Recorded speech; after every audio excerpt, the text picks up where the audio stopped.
నటి ప్రత్యూష మృతి కేసులో సంచలన తీర్పు ఇచ్చిన సుప్రీంకోర్టు ఆర్డర్ కాపీలో కీలక అంశాలు ప్రస్తావించింది. 60 పేజీల ఈ కాపీలో 12 కీలక అంశాలను వెల్లడించింది. ఆమెపై హత్య, అత్యాచారం జరిగాయన్న ఆరోపణలకు తగిన ఆధారాలు లేవని, మెడికల్ రిపోర్టుల ప్రకారం విషం వల్లే మృతి చెందిందని కోర్టు స్పష్టం చేసింది. పోస్టుమార్టం రిపోర్టులోని అసంపూర్తి సమాచారం కేసును దారి మళ్లించిందని వ్యాఖ్యానిస్తూ నిందితుడు సిద్ధార్థ రెడ్డి దోషిత్వం సాక్ష్యాధారాలతో పూర్తిగా రుజువైందని ధర్మాసనం పేర్కొంది.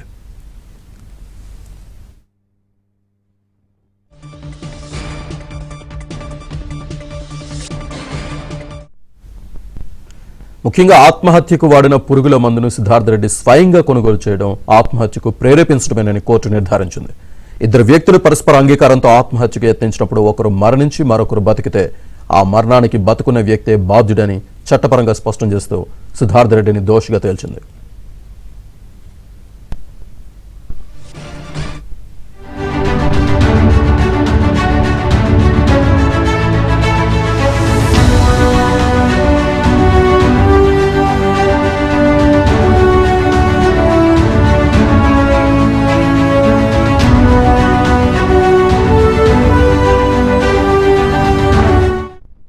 పూర్తి డీటెయిల్స్ మా క్రైమ్ కరెస్పాండెంట్ ప్రవీణ్ అందిస్తారు. ప్రవీణ్, ప్రత్యూష మృతి కేసులో సుప్రీంకోర్టు ఇచ్చినటువంటి 60 పేజీల ఆర్డర్లో చాలా కీలక అంశాలను ప్రస్తావన చేసింది. దాదాపు 12 అంశాలను ఎక్కువగా అందులో మెన్షన్ చేసినటువంటి పరిస్థితి అయితే కనపడుతుంది. ప్రధానంగా ఈ 60 పేజీల సారాంశం మనం ఒకసారి గమనించినట్లయితే 12 అంశాలను పరిగణలోకి తీసుకొని ఈ తీర్పును వెల్లడించినట్లు మనకు ఆ తీర్పు కాపీ చూస్తే స్పష్టంగా అర్థమవుతుంది. ఎందుకంటే సిద్ధార్థ్ రెడ్డి ఈ కేసులో కీలక నిందితుడిగా ఉన్నాడు. అతను గొంతు నులిమి ప్రత్యూషాని హత్య చేశాడనేటువంటి అంశానికి సంబంధించి ఎలాంటి ఆధారాలు లేవనేటువంటి అంశాన్ని ప్రస్తుతం సుప్రీంకోర్టు అయితే మాత్రం అభిప్రాయపడింది. ఇక మరోవైపు కోర్టుకు సబ్మిట్ చేసినటువంటి మెడికల్ రిపోర్ట్స్ కావచ్చు, మరోవైపు సాక్షుల యొక్క వాంగ్మూలాన్ని పరిశీలించిన తర్వాత ఇది హత్యగా మేము నిర్ధారించలేమనేటువంటి అంశాన్ని కూడా సుప్రీంకోర్టు తన యొక్క ఆర్డర్ కాపీలో కూడా స్పష్టంగా పేర్కొన్నటువంటి పరిస్థితి కనపడుతుంది. మరోవైపు 2002లో జరిగినటువంటి ఈ మృతి కేసుకు సంబంధించి సిబిఐ కూడా దర్యాప్తు జరిపింది. ఈ కేసులో సిద్ధార్థ్ రెడ్డి ఆమె పైన లైంగిక దాడి జరిపాడు. లైంగిక దాడి జరిపిన అనంతరం ఆమెను హత్య చేశాడనేటువంటి అభియోగాలు, ఆరోపణలకు సంబంధించి ఎలాంటి ఆధారాలు లేవు. మరోవైపు లైంగిక దాడి జరిగినట్లు కూడా ఇక్కడ మెడికల్ రిపోర్ట్లో ఆ అంశాలను పొందుపరచలేదనేటువంటి అంశాన్ని కూడా ప్రస్తుతం అయితే సుప్రీంకోర్టు చెప్పినటువంటి మాట మనకు కనిపిస్తుంది.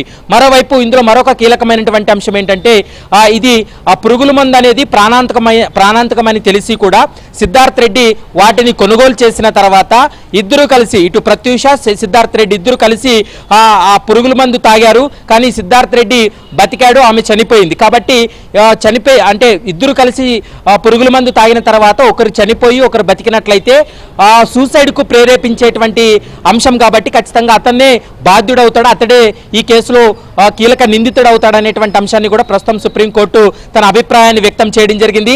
ఎక్కడా కూడా ఇది మర్డర్గా కూడా తేల్చలేకపోతున్నాం అనేటువంటి అంశాన్ని కూడా ప్రస్తుతం అయితే మాత్రం సుప్రీంకోర్టు చెప్పినటువంటి మాట.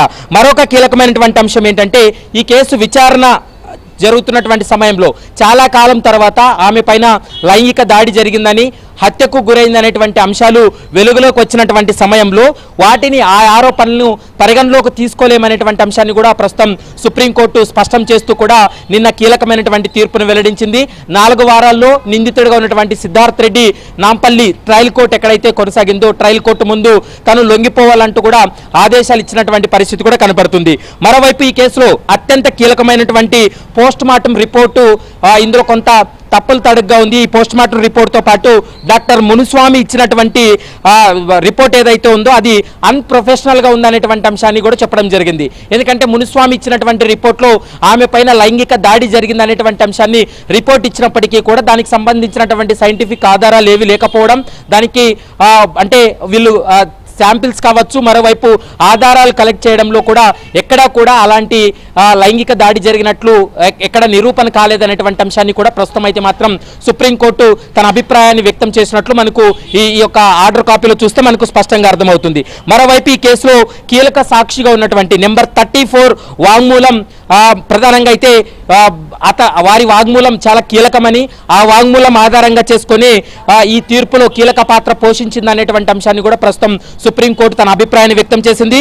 మరోవైపు కూల్ డ్రింక్ లో ఏదో కలిపామని, అది ప్రమాదశాత్తు జరిగిందని డిఫెన్స్ లాయర్ ఏదైతే ఆ అభిప్రాయాన్ని వ్యక్తం చేశారో, ఏదైతే ఆరోపణలు చేశారో వాటికి సంబంధించి కూడా సుప్రీంకోర్టు ఒక క్లారిటీ ఇవ్వడం జరిగింది. ఈ పురుగుల మందు ఇద్దరు కలిసి తాగిన తర్వాత ప్రత్యూష చికిత్స పొందుతూ చనిపోయింది. కేవలం సిద్ధార్థ్ రెడ్డి మాత్రమే తను ప్రాణాలతో బయటపడ్డాడు. ప్రాణాలతో బయటపడినటువంటి సమయంలో ఖచ్చితంగా ఈ సూసైడ్ కు ప్రేరేపించే విధంగా సిద్ధార్థ్ రెడ్డి వ్యవహరించాడు కాబట్టి ఈ కేసులో అతను ముద్దాయి అవుతాడు, నిందితుడవుతాడు అంటూ కూడా సుప్రీంకోర్టు అభిప్రాయపడి గతంలో తెలంగాణ హైకోర్టు ఇచ్చినటువంటి ఆర్డర్ను సమర్థిస్తూ 4 వారాల్లో నిందితుడు లొంగిపోవాలంటూ కూడా ఆదేశాలు ఇవ్వడం జరిగింది. ప్రస్తుతం సిద్ధార్థ్ రెడ్డి అమెరికాలో ఉన్నట్లు కూడా తెలుస్తుంది. కొద్ది రోజుల పాటు బెంగళూరులో సిద్ధార్థ్ రెడ్డి ఉన్నప్పటికీ కూడా తిరిగి తను అమెరికాకు వెళ్ళిపోవడం జరిగింది. అమెరికాలో ప్రస్తుతం సెటిల్ అయినట్లు కూడా తెలుస్తుంది. కాబట్టి ఈ సుప్రీంకోర్టు ఆర్డర్ తర్వాత సిద్ధార్థ్ రెడ్డి ఇండియాకు వచ్చి నాంపల్లి కోర్టు ముందు లొంగిపోతాడా, మరి నెక్స్ట్ ఎలా ఉండబోతుంది అనేది మాత్రం చూడాల్సినటువంటి అవసరం ఉంటుంది. ప్రస్తుతం సుప్రీంకోర్టు ఇచ్చినటువంటి ఆర్డర్లో 12 అంశాలను పరిగణలోకి తీసుకుంది. ఈ 12 అంశాల్లో కూడా గతంలో హైకోర్టులో ఏదైతే విచారణ జరిగిందో, హైకోర్టు ఏదైతే అభిప్రాయపడిందో ఆ అభిప్రాయాన్ని మరోసారి సుప్రీంకోర్టు కూడా వ్యక్తం చేసినటువంటి పరిస్థితి కనపడుతుంది. కాబట్టి ప్రస్తుతం సిద్ధార్థ్ రెడ్డి కేసులో కీలక నిందితుడు, ఇతనే సూసైడ్ కు ప్రేరేపించే విధంగా వ్యవహరించాడు కాబట్టి ఖచ్చితంగా అతనే ఈ కేసులో ముద్దాయిగా కూడా తేల్చినటువంటి పరిస్థితి కనపడుతుంది. ప్రస్తుతం సిద్ధార్థ్ రెడ్డికి 4 వారాలు గడువిచ్చింది. 4 వారాల్లో సిద్ధార్థ్ రెడ్డి మరి పోలీసులు అంటే న్యాయస్థానం ముందు లొంగిపోతాడా లేదా అనేది మాత్రం చూడాల్సినటువంటి అవసరం ఉంటుంది. Right Praveen, thank you.